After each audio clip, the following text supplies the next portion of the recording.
দা গলম পোলেতে বাপু, দুদিন পর পর তান করেও মন বয় না। আগে তো রোজ মা কনাতো, এখন বাবা কনায়, মার শরীর ভালো নাই না। আরে বাপু, বাবা আসতে দাও, কানে যেন না ঢোকে।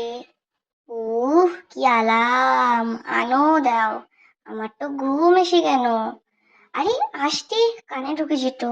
এ দেখো আমার পিঠে ফেনা লইছে, আরো জন দাও। গনার তলাতেও জন দাও।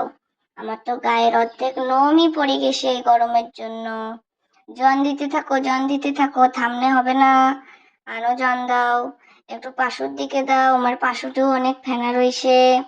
আর আমার ভাই বোন গুলোকেও স্নান করিয়ে দাও। রোজ রোজ আমাকে স্নান করানোর কি মানে বাপু? আমি কি নোংলা? বলো তোমরা, আমি কি নোংলা? আমি তো নোংলা না। তাহলে কেন স্নান করাও? মাঝে মধ্যে স্নান করেও ঠিক আছে, এমন করলে কিন্তু হবে না। এরকম দুদিন পর পর আমি স্নান করবো না।